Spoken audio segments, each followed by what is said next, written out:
Salut à tous et bienvenue sur Creative Hustlers, le podcast de la toute fraîche et nouvelle plateforme Hike. C'est Nick Fury. Je suis accompagné de mon acolyte Abdallah Slimane et, Salut. euh, on aborde la créativité, la création et son économie, cette économie parallèle qu'on appelle souvent l'indépendance, le hustle, avec toute l'inventivité qui va avec. Aujourd'hui, on reçoit LK de l'hôtel avec pour Hôtel Moscou, son groupe. Mais avant de rentrer dans le vif du sujet, Abdallah Slimane, une petite introduction de ce qu'est la plateforme Hike, s'il te plaît. Avec plaisir, ouais. Alors très rapidement, Hike, c'est une plateforme, comme on le dit, pour rassembler une communauté qui croit dans la création et développer une économie en direct avec, les artistes. Voilà, très simplement, c'est ça. On en reparle, je pense qu'on aura l'occasion d'en reparler au cours de la discussion, mais en quelques mots, c'est ça. Et donc bienvenue, à LK. Je pense qu'on peut le laisser se présenter aussi, Exactement. Bonjour à tous et puis merci pour l'invitation. Moi, c'est LK de l'Hôtel Moscou. Donc je suis, principalement rappeur, producteur, je fais un peu de clips vidéo, des choses comme ça et puis ça fait une, trentaine d'années que je fais de la musique et dans ces 30 années, à peu près la moitié qui a été en mode, hustler, semi-professionnel, enfin en faisant un peu de revenus, par la musique, quoi. alors je me permets de poser une petite question. Tu dis: «Ça fait 30 ans que je fais de la musique», mais on dirait que tu pas plus de 30 ans. Tu dois faire plus Non, jeune que c'est vrai. ton âge, mais genre, Ouais, je D'accord. t'imaginais genre sortir déjà en train de non, c'est les gènes asiatiques ça, en fait. ah OK, OK. C'est, non, ouais, je suis à moitié chinois et français et j'ai l'air plus jeune que mon âge, en fait, ouais. Mais j'ai commencé le rap autour de 12 ans. Oui, Donc quand voilà, même. c'était il y a Ah 30 ouais, ans non. pour moi. Donc, tu as commencé à 12 ans, ouais. Du coup, quand on s'est rencontrés, parce qu'on avait collaboré sur un titre avec La Caution, non, avec Hôtel Moscou, pardon, où moi j'avais été invité. Euh, Moi, c'était en quelle année ça? C'était 2008, non? Un truc comme ça? Ouais, 2008-2009, Ouais, ouais, ouais, c'était sur 2008, je l'album. pense. Hmm. En tout cas, moi, à ma connaissance, tu l'un des tout premiers rappeurs, qui est allé vers le cloud rap de manière assez naturelle. Avant, on appelait ça rap planant. Il y avait pas vraiment d'appellation comme ça. Toi, c'est quoi les influences qui t'ont mené à ça? Je pense que, ouais, c'est des hasards, comme ça de la vie. Moi, je pense une influence de ça, c'est que mon père mon père est chinois, mais a grandi au Vietnam, notamment pendant la guerre et pendant la guerre du Vietnam, il y a eu une grosse influence américaine avec beaucoup de GI qui venaient, qui et lui, c'est comme ça qu'il a appris l'anglais, c'est comme ça qu'il a découvert la musique américaine parce que ça faisait partie du truc de l'armée américaine pour gagner les populations locales. En gros, on vient et puis ils donnaient des cours aux enfants, on donne des bonbons, on distribue des disques, des trucs comme ça. C'est partie pour étendre l'influence, tu vois. Soft power. Et du coup, une des premières choses Super soft. qui est ouais, voilà, le truc qui a beaucoup influencé mon père, c'est la musique de cette époque-là américaine qui est donc vachement hippie. Heu, il y avait pas trop de censure dans ce que les gens diffusaient, de manière surprenante. Donc en fait, il y avait beaucoup de chansons anti-guerre, trucs hippies, planants et puis du coup, ben, ouais, des chansons qui étaient, une musique qui avait une inspiration, assez psychédélique Ouais, et c'est heu et ça, c'est une musique qu'on entendait, tu vois? Moi, quand j'étais petit, on entendait beaucoup ça, à la maison, tu vois? Musique, années 60-70 américaine, psychédélique et mmh. etc. Et je pense qu'indirectement, ça m'a influencé, dans ma manière de faire du rap, tu vois? J'ai commencé en faisant du rap très classique et puis à l'époque, ben, j'ai commencé par copier DJ Premier comme tout le monde faisait à l'époque. Ensuite, j'ai copié Timbaland comme tout le monde faisait à l'époque et puis, petit à petit, en prenant de la maturité et puis en commençant à développer un style un peu plus à moi, je pense que, ben, du coup, je me suis tourné vers ces influences qui viennent de la famille, de l'enfance, tout ça et je pense que c'est comme ça, en fait, naturellement que c'est allé vers le cloud rap. Bah, écoute, moi, je sais que c'est à peu près les mêmes influences qu'à un moment donné j'ai pu avoir, surtout ce que tu dis, le rock nuggets anglais, américain. tous les Jefferson Airplanes, et cetera, et cetera. Il y avait plein de moments assez distordus et assez planants, et je me rappelle que c'était ce côté-là, alors nous, ça faisait un morceau plus underground, mais avec le côté planant et beaucoup plus dense en termes de rap et même d'instruments qu'on rajoutait dessus. Mais il n'y avait pas encore ce côté très limite, j'ai envie de dire lounge, tu vois, qu'il peut y avoir dans le cloud rap, où il y a une espèce d'une impression d'espace.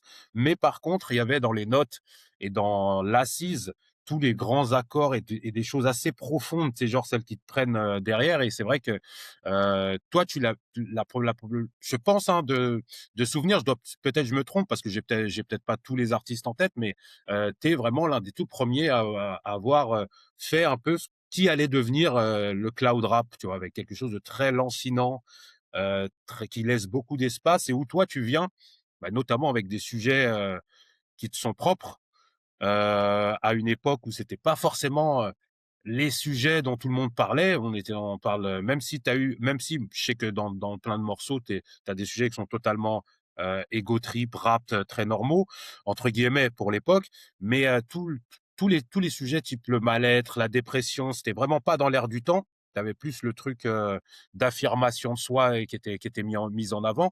Et toi, tu as amené ce côté hyper introspectif qui était hyper intéressant aussi, et c'est pareil, ça a donné vraiment l'identité de ta musique. Comment Ouais, toi tu décrirais un peu tout ça a posteriori? ouais, je pense que, bah, tu vois, pendant longtemps, comme je disais, suivi les inspirations un peu standards du rap, heu avec des thèmes relativement standards dans ma niche, notre niche, avec les gens avec qui je faisais de la musique, déjà à l'époque. Ben, on était, très inspirés par La Caution, entre autres, mais tu vois, par, toute la vague alternative rap alternatif, que ce soit américain ou français.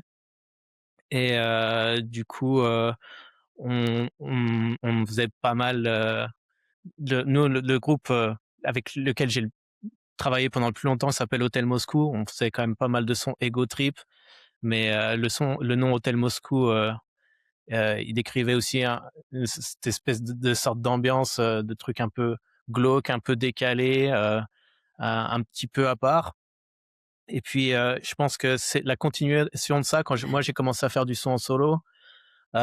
J'ai commencé à faire du son en solo parce que, ben, tu vois, on devenait plus âgé, il y avait de plus en plus de potes qui avaient moins de temps pour faire du rap, machin.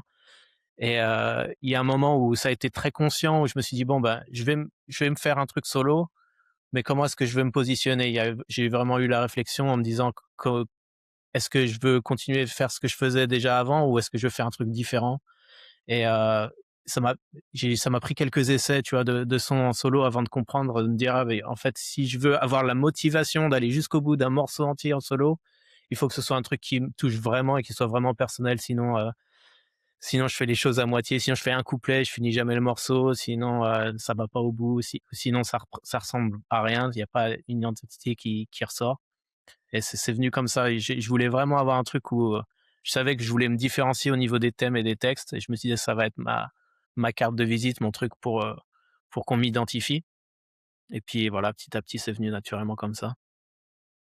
C'était un peu une volonté de se singulariser et d'apporter vraiment une signature, propre. Du coup, c'est ça que tu dis, en fait? Finalement, Ouais, ouais. c'est le propre de l'artiste, vraiment de d'amener sa signature aussi, hein, ça. Son identité. Ouais, je pense que pendant longtemps, je voulais, avoir ma signature, mais je la cherchais trop, ailleurs, en trouvant des inspirations ailleurs, en dehors de moi, et en me disant: «Ben, tu as trouvé sa signature, mais en s'inspirant de gens qui sont déjà différents, et cetera». Et puis, au final, et Mmh. ben, voilà, avec la réflexion, avec la maturité, je j'ai pu Ouais, c'est ça, tu trouver, es voilà, allé un truc qui me aller correspond. puiser au fond de toi, en fait, Ouais, vraiment, voilà, c'est c'est ça. ça. Ouais. Sortir ton essence Mmh et mh. ouais, et être singulier et d'où ce que tu disais, Nick Fury, justement, d'aller dans des thématiques qui sont très intimes, Mmh. Et qui aujourd'hui en plus sont ultra mise en avant entre guillemets, hein, on est, l'année de la santé mentale et cetera et qui à l'époque dans le rap, même si en bruit de couloir et parce que c'est un milieu où beaucoup de gens se connaissent, il y avait des gens, on savait qu'ils avaient tel ou tel souci ou et cetera, mais ces mecs-là, quand tu écoutais leur rap, tu avais un truc, très ego trip, voire très affirmé et pas du tout, le côté se livrer était assez rare. C'était genre Ouais. un titre par album, tu vois? Où quelqu'un se livrait et très souvent c'était plus social qu'intérieur. Tu vois? C'était je me livre, j'ai vécu ça, on m'avait mis, on a, tu vois? Je pense, je sais pas moi, Une femme seule d'IAM par exemple, j'ai ça qui me vient en tête, Mmh. où il raconte un peu l'histoire de sa mère qui galérait de fou et cetera. C'était plus de cet ordre-là que vraiment de l'ordre introspectif, comme aujourd'hui où tu as pas mal de jeunes artistes qui n'hésitent même pas, quoi. Ils parlent. Alors est-ce que c'est parce qu'on est arrivé au bout du game, de l'autocentrisme, on va dire, du fait d'être ultra égocentré, ou est-ce que c'est par une volonté hyper naturelle d'amener ces problématiques au devant de la scène à travers son art et ses morceaux, quoi? Ouais, je pense il y a sûrement un peu des 2. Déjà, il y a tellement de gens qui font du rap maintenant que forcément il y a plus en plus de propositions, différentes et puis après juste, dans la société de manière générale, je pense que les gens sont plus ouverts à ce genre de questionnement, c'est un peu à l'image de ce qui se passe, voilà, dans les médias, les films et cetera, où on commence à traiter plus de ces sujets-là. Moi, je sais que d'où ça vient à la base, c'est aussi vachement inspiré par, les choses que j'ai vécues parce que, je vais sans rentrer dans les détails, moi, depuis très jeune dans ma famille, il y a des problèmes de santé mentaux graves. Moi, je sais que ma mère, était schizophrénique. Elle s'est fait interner plusieurs fois, donc moi, c'est un univers que j'ai côtoyé depuis jeune. Je suis allé souvent que ce soit rendre visite à des gens qui étaient en cure de désintox dans ma famille, que ce soit voir ma mère internée, ce genre de choses. Donc, Des forcément, j'ai situations, toujours été sensibilisé à ce genre de trucs. des Et situations difficiles et très compliquées, quoi, qui forcément un jour ou l'autre allaient ressortir dans ton expression, quoi. Qu'elle soit Ouais, ouais, artistique ou quoi que ce soit, quoi. ouais, ouais. Mmh.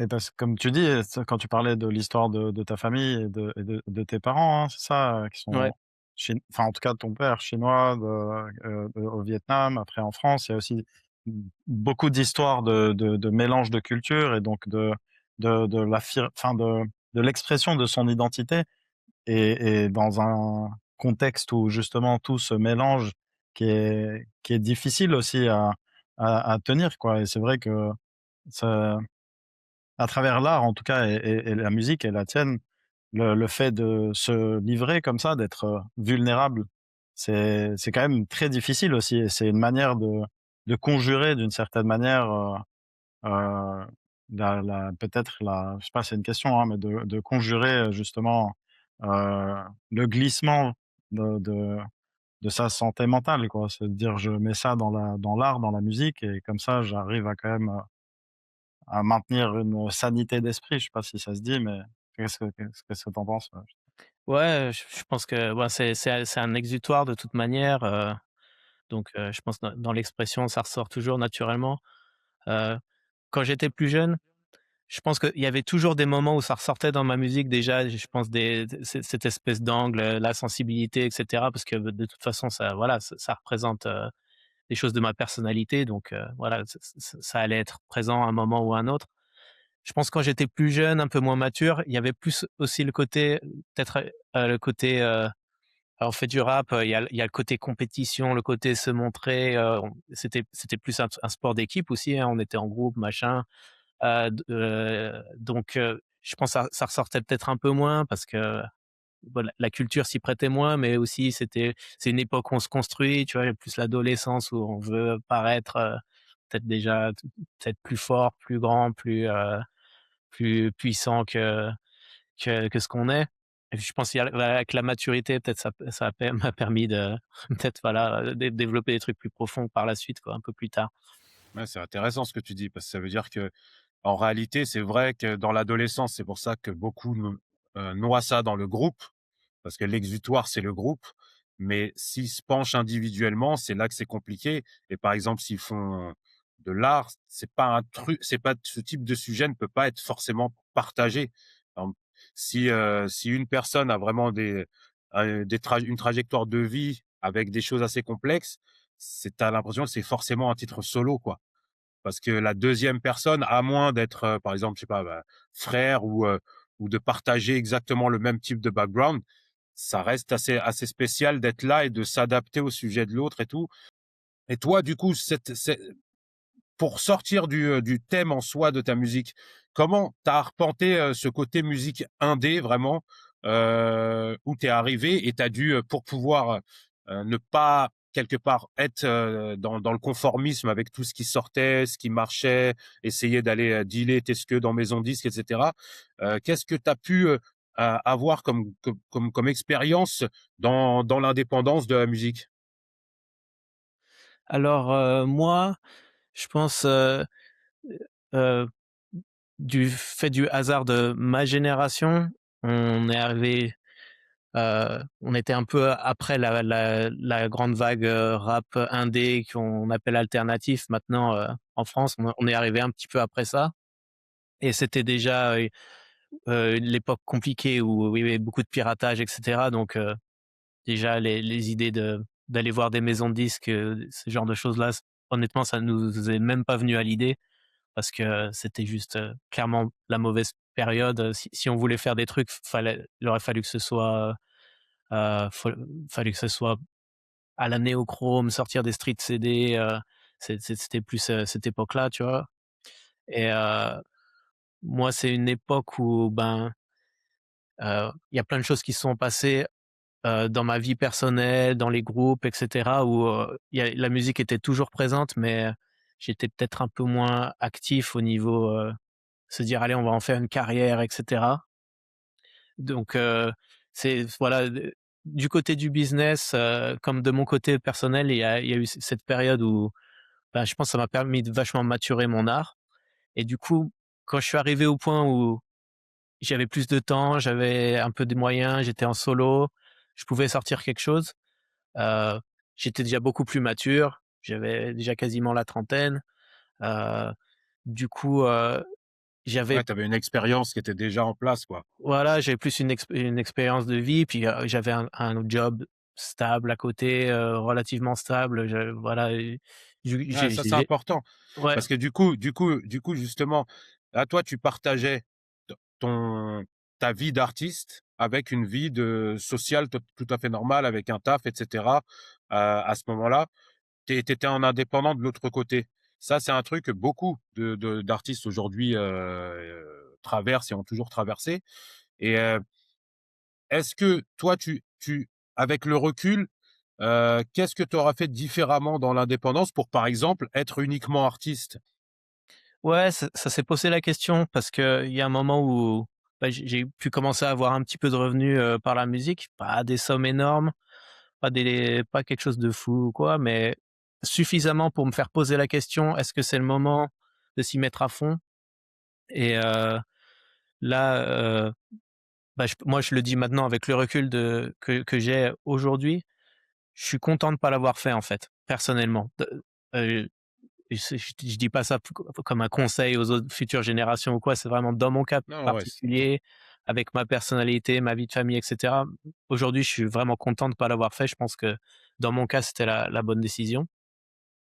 Heu, mais ouais, il y a une époque où, ben, c'est tentant de se dire: «Ah, est-ce que je pourrais faire ça à 100 et cetera. Après moi, je me suis rendu compte que ça correspondait pas à certains besoins que j'ai à côté, dans mmh. ma vie familiale, et puis dans les besoins que j'ai d'être très indépendant,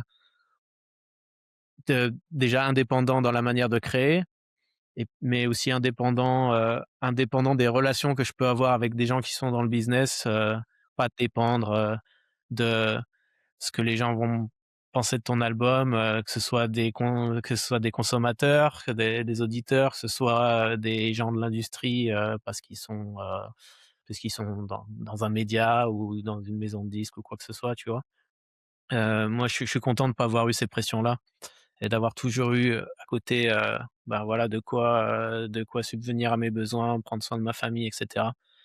Donc ça maintenant, j'en suis content aujourd'hui. Il y a une période où je me posais un peu la question, mais je regrette vraiment pas d'avoir gardé, vraiment, la liberté, à fond pour le côté artistique, vraiment à 100 quoi. Ouais, parce que le côté artistique, il est justement, dopé par cette liberté, où tu as pas ni de pression, ni d'engagement particulier, quoi. Ouais, et tu vois, justement, à ce moment où je commençais à la question commençait à se poser, heu et ben, je me suis rendu compte, enfin, je me rends compte maintenant avec un peu de recul que c'est le moment où je commençais à moins aimer faire de la musique au final. Ça Ouais. commençait à déteindre, ça commençait à me rendre un peu amer sur tout le truc, pendant un moment, j'ai un peu perdu le plaisir de faire de la musique.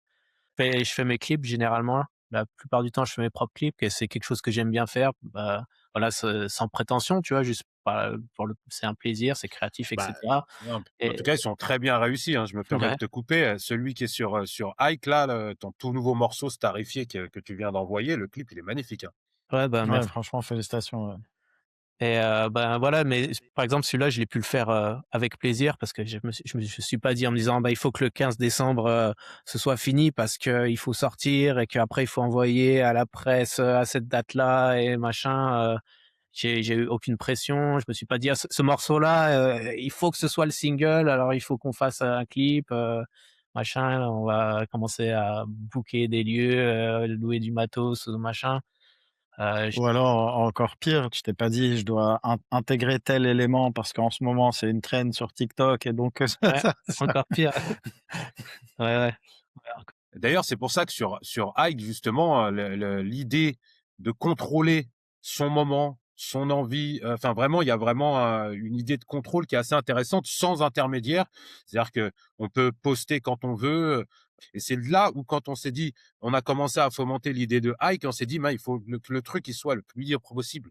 Le mec, il arrive, c'est lui qui, donne son rythme, et ça, c'est vraiment un truc, assez intéressant, parce qu'on va vers ça, vers un nouvel essor de l'indépendance qui a été initié par les nouvelles générations, hein, qui sont presque tous en indépendant, de manière assez intelligente d'ailleurs, et notamment dans le rap, et qui maintenant, eux, ils l'ont fait avec cette espèce d'affirmation de on n'a pas besoin de vous entre guillemets, on sait faire etc.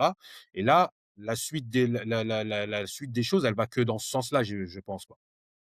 ouais, ben, je pense un truc sur Ike qui est un peu clé dans ça, c'est le fait que, heu, il y a pas d'algorithme en fait de recommandation, et du coup, il y a pas ce truc, «Ah si j'ai pas posté au moins une fois par jour sur la plateforme ou j'ai pas sorti au moins 2 albums par an ou un truc comme ça, ah ben, l'algorithme il va me niquer, hop, je ouais, serai parce moins que posté», ce genre de parce que choses.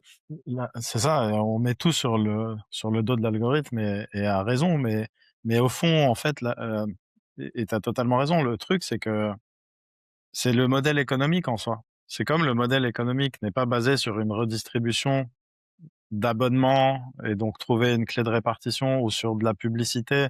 Comme c'est une économie en direct avec son public, bah, en effet, on peut pas être pénalisé par l'algorithme. Ah, c'est clair. En fait, on est totalement, comme disait Nick Fury, maître de sa diffusion et donc ouais, c'est vraiment un des mots clés. C'est la maîtrise de la lib et pour respecter la liberté, de l'artiste et de création de l'artiste. Donc en réalité, nous on dit l'artiste, s'il fait de l'art, c'est qu'il est maître. C'est un maître dans sa discipline. Donc il est aussi maître de savoir comment il veut la diffuser, comment il veut la partager avec son public et c'est lui avant tout qui doit pouvoir décider de ça et même de son mode de distribution. Est-ce qu'il veut l'offrir, gratuitement? Est-ce qu'il veut le rendre accessible contre une contribution? Est-ce qu'il veut vendre? C'est à lui de décider. Pourquoi il serait forcé de la mettre, contre 0,003 € pour un stream ou de la mettre, je sais pas, un clip sur YouTube contre, tant de 0,08 ou je sais pas combien, à partir de, 1 000 000 de vues. Enfin, ça n'a aucun Mmh. sens, en fait. C'est Un à modèle qui est l'artiste pas très viable. de se mettre en relation avec sa communauté et de décider comment il veut se rémunérer. Tu disais vivre son art et vivre de son art, quoi. C'est vraiment Mmh. Ouais, c'est clair, et la liberté artistique, de toute façon, elle a un prix parce que déjà la profusion, avec internet et compagnie, la profusion d'artistes, c'est la folie. Ça veut dire que c'est difficile d'être noyé un peu dans tout ça. Mais si en plus, la chose qui te permet de trouver ton identité, bah, tu la sacrifies au profit du business, bon, ça deviendra vraiment très compliqué, pour l'art en règle générale. C'est un peu un de nos slogans. Creation is not content. Exactement. Bon, pour que la création reste de la création. Enfin, moi, un exemple de à l'époque où j'étais vraiment plus en mode, hustler, où vraiment: «Allez, vas-y, on va vraiment développer aussi le business et cetera». Heu, Évidemment, moi, il y a jamais eu personne pour mettre la pression sur, parler de tel ou tel thème ou, l'orientation artistique, par exemple. Ça, évidemment, j'ai Mmh. jamais eu, ce genre d'influence sur moi. Mais par contre, je sais que moi-même, je me mettais des objectifs du style, ben, on va sortir, un album chaque année et une mixtape aussi entre 2 pour, rester un peu actif. Et puis j'ai réussi à tenir ce rythme-là pendant longtemps, sauf que moi, je suis vachement perfectionniste. Du coup, mes mixtapes finalement, c'était plus ou moins devenu un deuxième album. Et puis, au final, j'ai sorti genre, 6 albums en 3 ans. Et puis, c'est arrivé le moment Et où à la fin du et je troisième album, en fait, j'en pouvais plus, tu vois? et Et attends, c'est je te coupe, je me ouais, permets de, mmh, aux gens qui regardent le podcast, les albums sont de très, très bonne facture, hein. Tu sais, c'est pas on est là en train de parler, il y a vraiment une vraie vibe de ouf dans tout ce qu'a fait LK et auparavant avec Hotel Moscou aussi. Mais, que ce soit dans les mixtapes ou même dans San Francisco, Xanadu, ces albums-là ont vraiment une vibe très, très, prenante et j'encourage tout le monde à aller checker. Et bientôt, puisqu'on est aussi là pour parler du futur, puisque c'est un retour que tu nous as fait et tu nous as fait l'honneur que ça soit sur Ike, avec le premier morceau starifié du EP qui s'appelle Limites et contours à venir. Est-ce que tu peux ici, nous en dire plus? ouais, ouais, avec plaisir. Ben, je suis content. Ben, tu vois, ça fait quelques années que j'avais mis un peu, le côté, sortir de la musique en public, j'ai mis ça un peu de côté. Mmh. Mais j'ai toujours continué à gratter, à enregistrer des sons, de mon côté. Et puis, j'ai commencé aussi à pas mal, bosser avec, d'autres artistes aussi, bon, faire des prods pour d'autres artistes, faire un peu de ghostwriting ou enregistrer, toujours des featuring ici et là. Mais là, du coup, là, je suis content. J'ai pris une bonne pause, j'ai eu le temps de réfléchir un peu, me ressourcer, et à réfléchir à comment je voulais revenir vers le public. Et justement, ben, voilà, c'est l'occasion avec, Ike. Je suis content qu'il y ait une porte qui soit ouverte, pour pouvoir proposer, des nouvelles choses, à mon rythme, à la manière qui me plaît. Et du coup, là, je reviens avec, en gros un double EP, donc Mmh. deux EP, qui vivent ensemble, et qui plus ou moins forment un album en fait, mais donc qui sortira en 2 parties. Donc ça s'appelle Limites et contours. Et 2 parties parce qu'il y a une partie, heu, un peu sur la vibe, de ce morceau starifié, donc qui est déjà présent sur la plateforme, qui est, très mélodieux, très chanté, heu, assez inspiré, de la chanson en fait, hein, donc clairement inspiré chanson. Il y a pas mal d'instruments. Alors moi j'appelle ça, un peu un EP, expérimental pour moi, alors que le son est pas vraiment expérimental, mais c'est un EP où j'ai expérimenté beaucoup de choses que moi je maîtrise pas. Donc il y a beaucoup d'instruments live que j'ai joué moi-même, Ah ouais. enregistrés en live et cetera. Il y a pas mal de morceaux avec des collaborations avec des musiciens, donc batterie live, guitariste, ce genre de choses que j'avais pas vraiment fait avant. Donc voilà, c'est la 1re partie qui va arriver bientôt. Et puis, j'ai une deuxième partie où c'est des sons plus, rap, pas classique parce que ça reste, LK de l'Hôtel Moscou, donc c'est toujours un peu, dans ma On va vibe à dire moi.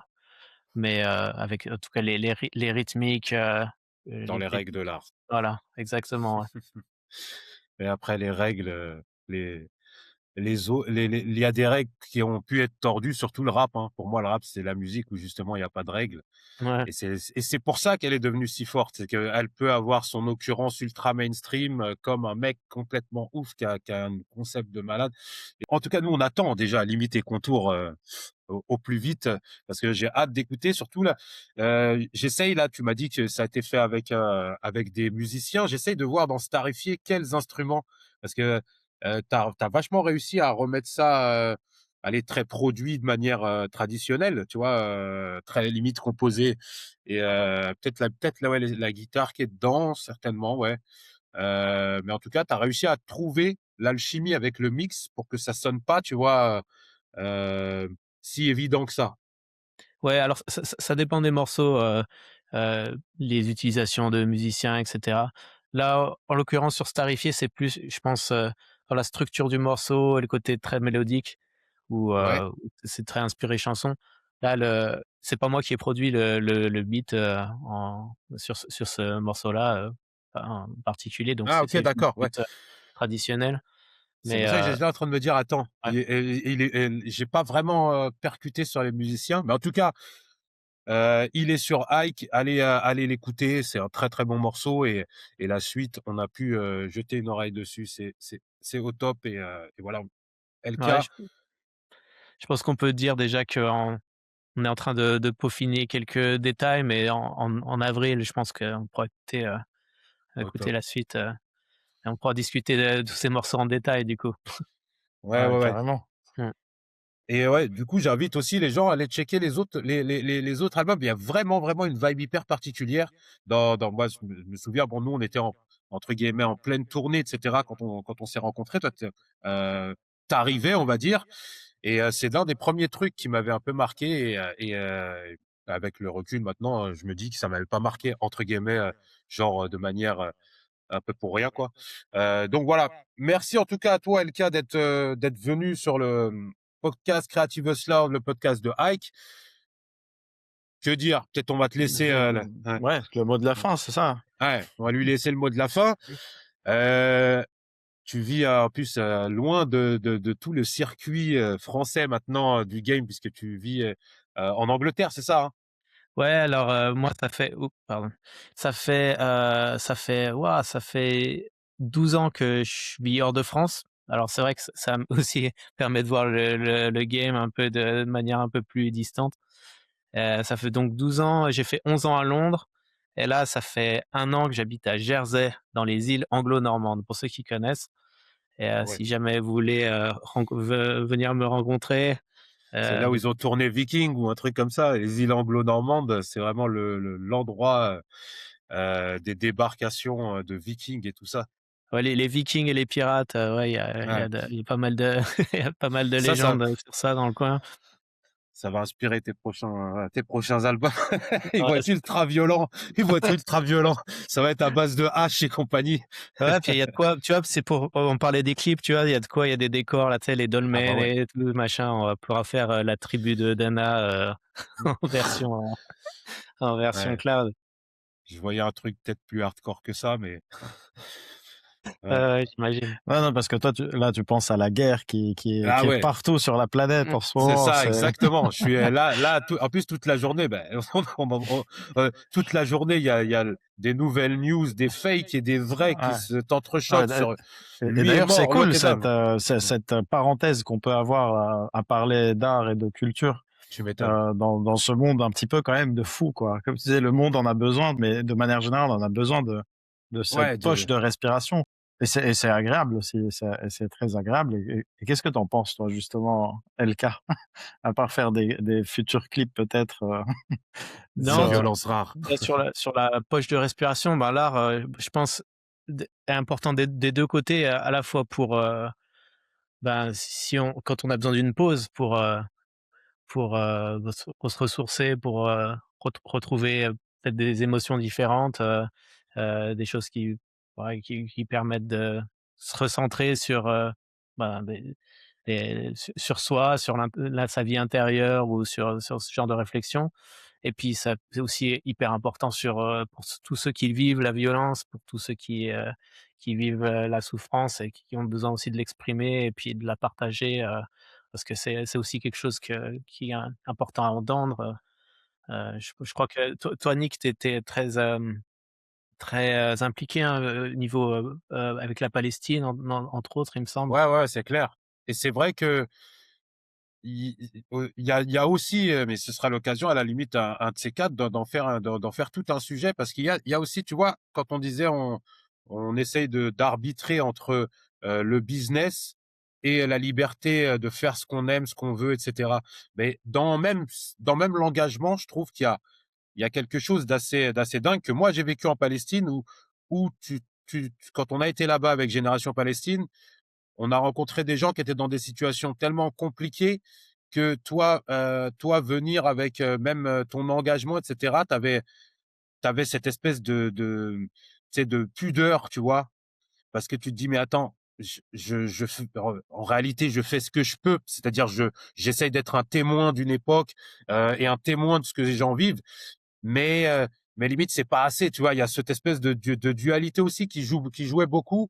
C'est pour ça que nous, on a toujours essayé de le faire sans démagogie, mais c'est assez complexe parce que beaucoup de gens voient l'utilité de pourquoi être, pour telle ou telle cause et c'est ce qui a donné pas mal de fake, mecs engagés, tu vois? Mais nous, bon, bah, c'est pour ça on l'annonce jamais comme ça, mais c'est vrai que c'est quelque chose qui, pour moi, était hyper important, que l'art soit un témoin romancé ou voire même, très brut de de de ce qui peut se passer dans le monde et de ce qui peut se passer de dur aussi, quoi. Mmh. En tout cas, chez nous et sur la plateforme, totale liberté, Mmh. d'expression. Ça, c'est Donc, clair. ouais, on en est les garants. Ouais, de l'ego trip à truc, nous, il y a vraiment aucun stress là-dessus Et puis sur, sur tous les conflits qui peuvent y avoir où ça crée beaucoup de friction et non, nous, c'est vraiment un espace, de liberté. Il se trouve que c'est vrai que le la guerre en Palestine est quand même, particulièrement atroce et c'est important que des artistes, s'ils en ont envie, puissent s'exprimer dans leur art, sur ces sujets sans en être pénalisés par tel algorithme ou ou telle logique, heu, pure, purement censure business. ouais, c'est ça, censure/business. Et on l'a vu avec des mecs, des artistes graphiques qui beaucoup font des choses mais c'est genre, une image vaut mieux que 12 discours ou je sais plus comment. On a un ami qui s'appelle Choukria qui enfin bonjour, qui a toujours cette phrase qui vient à la Ouais, l'image vaut 1000 mots. ouais, une image vaut mieux que 1000 mots, mais c'est vrai que là, il y a vraiment des photos et des peintures, voire des graffitis sur le mur, de séparation et cetera, qui sont tellement parlants qu'on sait que l'art a quelque chose à jouer, que ce soit dans ce conflit-là, que ce soit pour d'autres causes, hein, y compris. C'est pour ça que je trouve ça super cool que toi, LK, tu aussi pris, à un certain moment, ces problématiques de santé mentale, heu, à bras-le-corps parce que c'est aussi important d'avoir, heu, on va dire le penchant artistique ou un espèce de témoin de comment les gens vivaient telle ou telle chose à tel ou tel moment, tel endroit et l'art est vraiment ce témoin-là. Dans 100 ans, les gens se retourneront vers telle ou telle œuvre en se disant: «Ah, il y avait ça», par rapport à un morceau pour peut-être un morceau ou à une peinture, quoi et donc c'est là que ça revêt une super Ouais, importance, quoi. à la fois un témoin et puis aussi un soin d'une certaine manière. Carrément. Voilà, ouais, en espérant que ça puisse aider. J'aurais pas la prétention de le dire, mais bon, en tout cas, on essaye. Moi, je sais que, même dans ma vie professionnelle, en tout cas, maintenant, c'est aussi quelque chose que j'essaye de faire maintenant parce que, du coup, avant, à l'image de l'album Xanadu, si les gens vont l'écouter, c'est qui était un album qui parlait de bosser dans la finance, à Londres, ce qui était ma vie à l'époque. Moi, maintenant, je travaille plus ou moins dans l'activisme, justement lié à la santé mentale et à l'accès aux soins. Heu, donc à mon échelle, mais bon, j'essaye du coup de me concentrer, que ce soit dans la musique ou, dans ma vie professionnelle, concentrer sur ces problèmes-là Mmh. qui me touchent beaucoup, quoi. C'est vraiment une histoire, comme beaucoup d'artistes j'imagine, mais en tout cas la tienne en particulier est digne, digne d'un livre, quoi. Ah, c'est clair. D'une initiation en fait. Bon, en tout cas, LK, mortel, ça fait plaisir de t'avoir reçu. Nous, on est hyper contents, que tu aies balancé, ton premier morceau et bientôt ton EP sur Ike. On se tient au jus. On te laisse le mot de la fin pour les hikers, on va dire ça, et pour tous les mecs qui te suivent. Bah, merci beaucoup, déjà merci beaucoup Ike pour l'invitation sur le podcast, l'invitation sur la plateforme et qui est ouverte à tous, allez venez tous nous rejoindre, comme on partage, tous nos sons ensemble, moi je suis, impatient de découvrir aussi d'autres artistes, sur la plateforme. C'est pas que pour moi montrer mes choses, je suis curieux de découvrir, voilà, peut-être, rencontrer d'autres artistes qui ont un state of mind un peu, similaire, les mêmes idées, qui veulent partager et du coup, ben, félicitations en tout cas pour cette initiative, merci encore et puis longue vie à Avec Ike du plaisir. coup. Yes. Longue vie à nous tous et toutes. Ouais, Ouais, les gars, ciao et à la prochaine, de Creative Hustlers. Ciao. allez à Merci bientôt. beaucoup. Ciao. Allez, salam, ciao.